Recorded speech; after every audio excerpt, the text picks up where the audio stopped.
Welcome. Welcome to the Lamonts G Custom Show, the number 3 podcast. I hope I can get through this. I just taped a 30-minute show and started to edit it so I could download it. There's no sound. So hopefully I have sound on this one. I had to take my mic loose, and so I don't know if it's going to work. But it is what it is. I'm going to try to finish up, well, actually start over and get this one finished. So I had a 5-minute walk and talk on New Year's Day. And like I said, then I hope everybody had a wonderful New Year. Um, I wanted to do a show on New Year's Day, a full show, but I just needed the rest, man. So I had to do something quick and come back and just wrap back and eat and watch TV. But anyway, I had to go back to work yesterday, and an individual, a guy asked me, he saw some few things that, excuse me, that I, had got around in my office, and I said, well, these were gifts given to me when I retired from law enforcement. And he said, man, you don't look like a cop. And I got to thinking, I said, well, what does a cop look like? Well, I mean, short, tall, skinny, fat, what does a cop look like? And he said, a cop just has that certain look. And I know what it was talking about. And all across the country, you got ex-military, going into law enforcement. And when you're in the military, you're clean cut, you're in shape, you're fit. And when you go to the academy, the police academy, you're clean cut, you're in shape, you're fit. So that's what he was mentioning. After a while, we all get a little dumpy and slumpy. So, but in the early days of law enforcement, you're pretty much clean cut and fit. So his question, what was my journey? How was my journey? And I said in the video that I had to delete, I mentioned, you know, um, after the military, after college and military, I had to find something to do, and I worked at 2 or 3 different places, a casket making place, and somewhere else. And with my ex-wife, with my first wife and I together, we brought in well over $100,000, so we were actually living pretty damn good. But when that casket company shut down or they moved, I had to make a realization. What am I going to do? I don't want to go to a plant. I'm not the most intelligent individual in the world, but I'm not the dumbest either. My main skill, in my opinion, was athletics, not necessarily my brain. So I had to transition. I had to start using my brain. And when I started using my brain, I found out Harvey Lamont Rich is not stupid. He's not a dummy.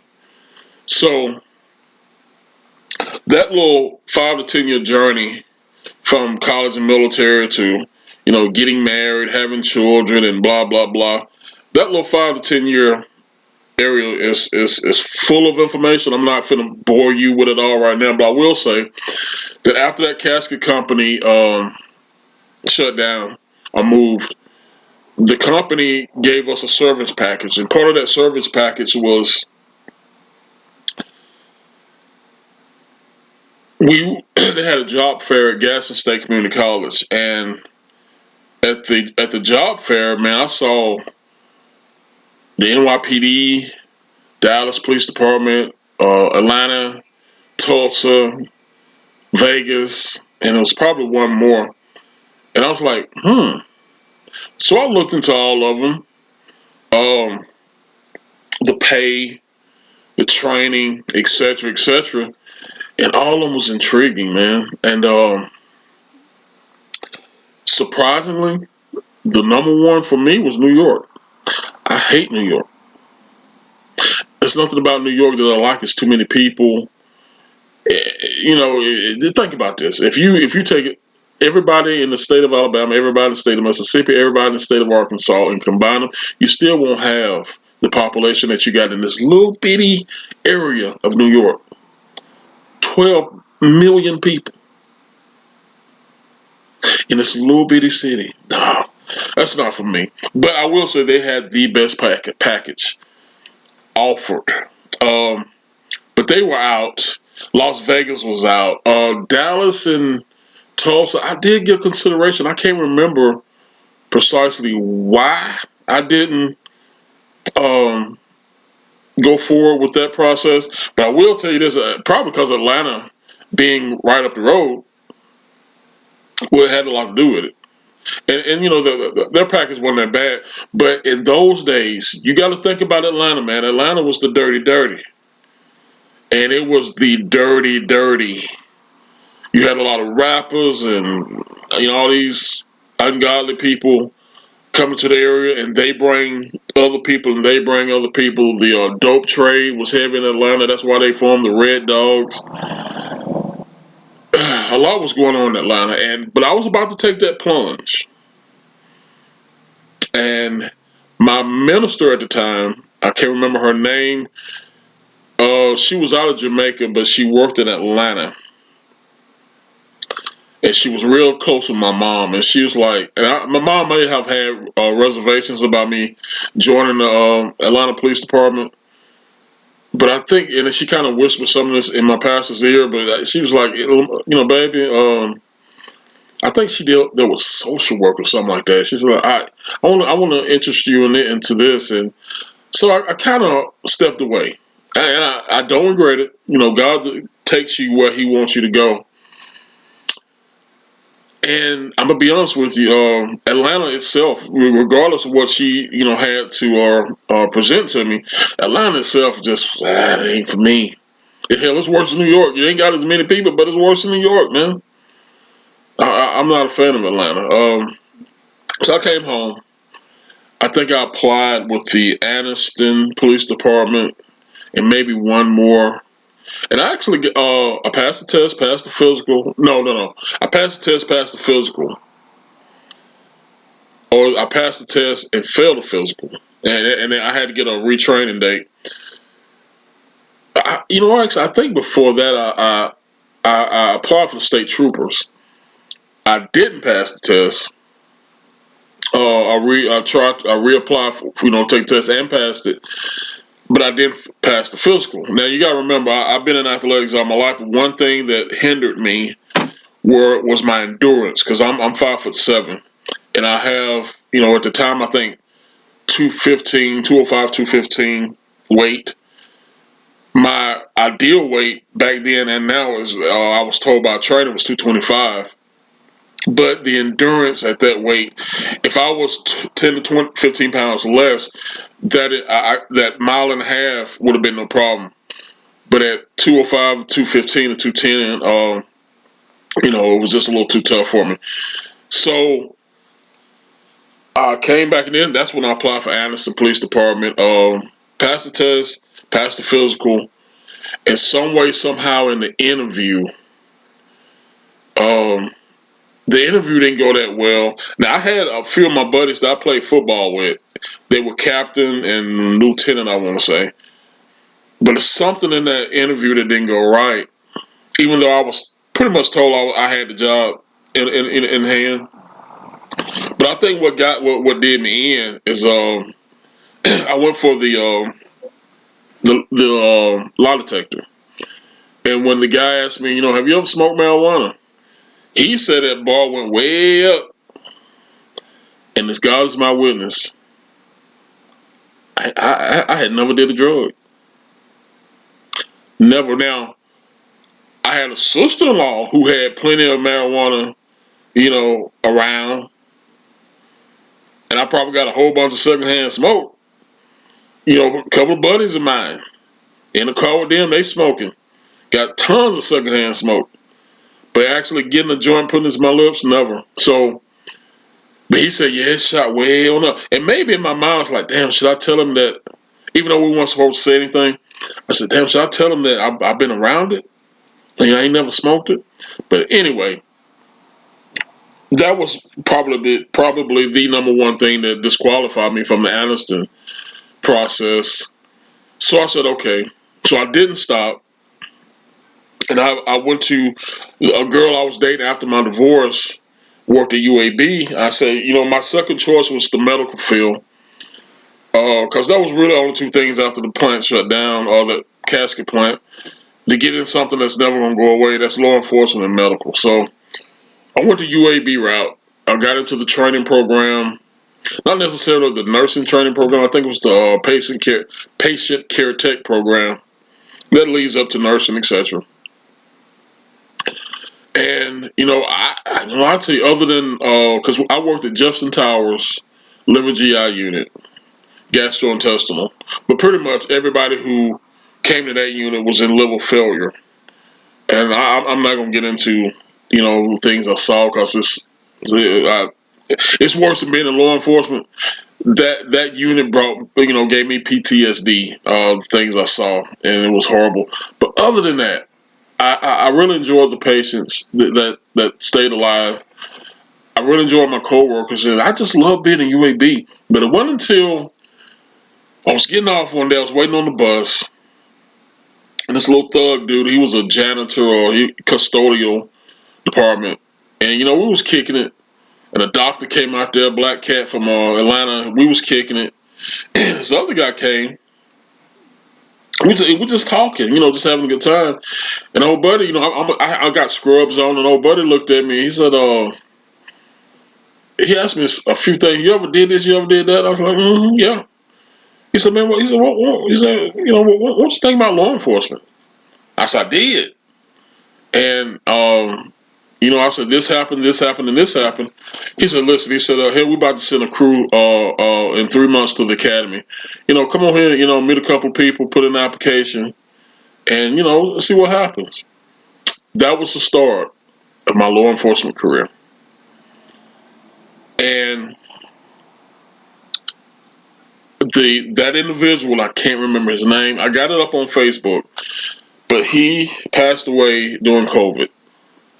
But he got me kickstarted, because the intrigue was already there years before. But to have an individual say, I would like to have you working in my department, working with me, having my back. That meant something to me. So God, may he rest in peace. He was a sergeant when he passed away. But yeah, I stayed at UAB a little while longer. Went on to another department with the state.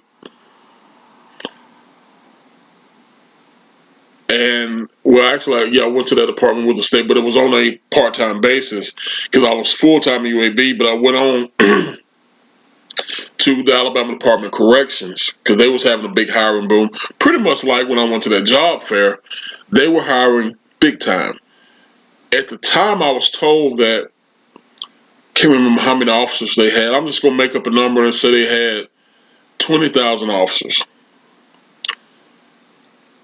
2/3 of that number, they were baby boomers, and they was up for retirement, so they had to have a big hiring boom, and they was paying a lot of money.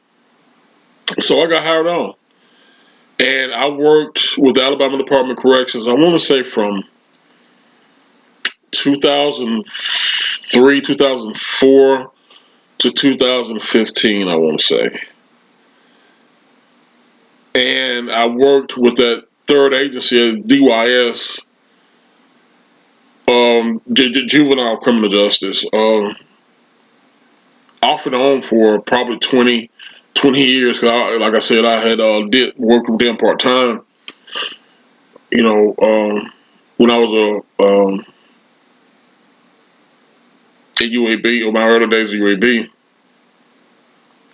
But the bulk of my law enforcement came under the Department of Corrections, and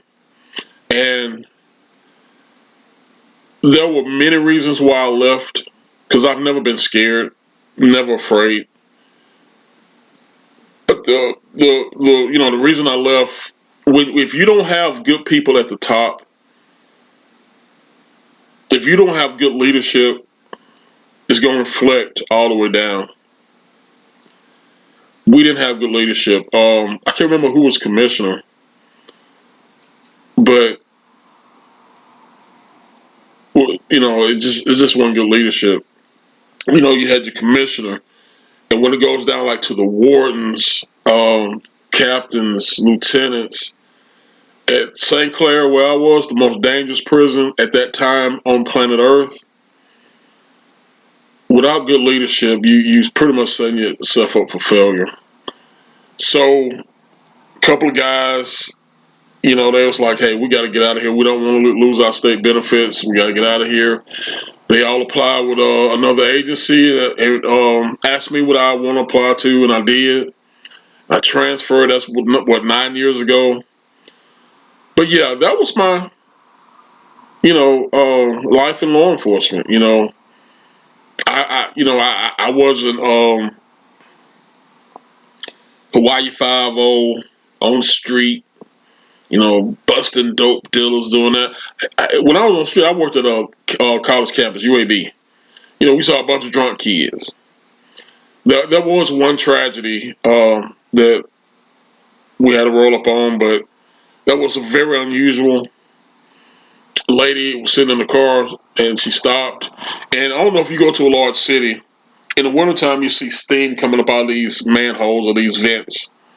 Well, I had no idea what the hell they were for. I learned after the fact that if it's snowfall, it kind of got like boilers or something, underneath the road or whatever, and the steam comes out of these vents so it can keep the roads from freezing over. Well, she got stuck on one of them.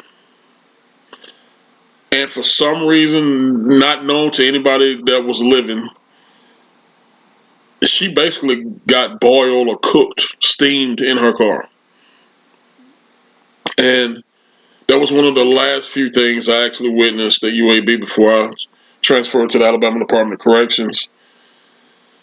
And I just want to say, hey, to all the men and women out there in uniform that put that badge on, that take that oath, God bless you.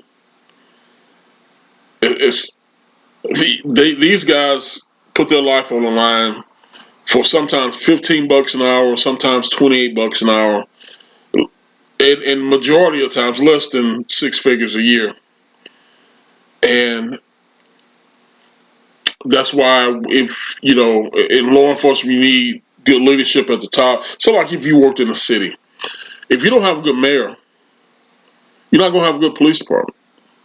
Because that mayor, if they want to defund the police, do you really want to be there? If the mayor wants to defund the police, the mayor of city council wants to defund the police, you're not going to have the resources. It's that's one thing I love about the military. Regardless of the situation, the military is going to give you the resources to be successful. If you're in the police department, sheriff's department, the state police, whatever case may be, if your leadership is not putting you in the best possibility to be successful, you don't need to be there. So anybody wanting to get in the game, tell them to pick and choose wisely because their life may depend on it. But anyway, I appreciate you guys coming by today. I've made this video for this individual gentleman. I told him this would be the focus of my show today, my little journey in law enforcement, and don't know if I helped him out a little bit or not because I couldn't talk to him much on my job. I had to work, but I told him to watch the show, gave him a card. So maybe when I download this and put it out, he'll get a glimpse at Harvey Lamont Ritchie's journey in law enforcement. And by the way, when was it, 2 or 3 months ago, I actually applied for ICE, Department of Homeland Security and ICE, and I was not turned down, even though I vowed I wouldn't get back into that field. I wasn't turned down. It's just the availability of positions in Alabama. Because I'm not moving to Texas, and I'm not moving to California. So if that availability comes up, I just might dibble dabble a little bit, just to get my feet wet, see what happens. But anyway, I might do a show tomorrow. I'll be off 2 days in a row off. That's amazing for me. But I might be off, and if I don't have anything to get into, I might do a show. I really want to do a show on this the situation in Venezuela, man. God, if I did, listen, this is my second time doing this, so if I'm repeating myself, please give me a little bit of grace. But these guys, these men and women in the United States military, shout out to them, man. I love them. God bless them. God bless them. Um, they went down there and they handled business big time. So now we got these two devils in custody, and maybe we can get some more devils in custody, and the people of Venezuela can have their country back. I saw a video earlier about this one guy, and he's like for 20, 25 years. The people who are still there have lived in fear. The people who escaped can't contact their families, can't get back to Venezuela for this or for that. And honestly, I didn't know. I had no idea.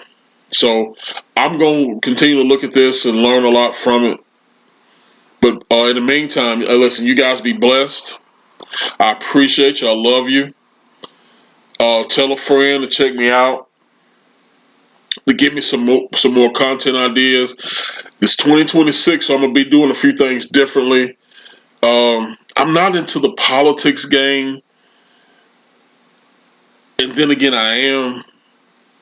I guess what I'm trying to say is, listen, I'm still employed by the state of Alabama, and even though we got good people there now, who's to say in the next 2 to 3 years, we may not have such good people, and they go back and look at this content, and then they want to, chop my head off or something. But I mean that figuratively, not literally. Um, so yeah, I want to do a lot of political commentary, but mm, do you want to do something that a million people have already done? You want to talk about things that a million people already talk about? Um, I made a big mistake getting back into the football thing because, dude, it's been horrendous. College football is dead. It's dead. It's dead. And it's gonna stay dead for me. I pray to God next year something don't happen, to get me back into the feeling of it because it's garbage, man. It's pretty garbage. But anyway, that's neither here nor there. But we are gonna try to do a lot of things different in 2026, and I would appreciate any commentary, any ideas. Hell, holler at your boy, talk to me, call me, shoot me an email, text, whatever the case may be. I'm trying to grow this thing, not for monetary value, but just to conversate. I love to conversate, and if I have to do it this way to myself, I'll do it. But I would rather have conversations with my brothers and sisters in Christ. You guys stay blessed in the name of the Father, the Son, and the Holy Spirit. Peace out.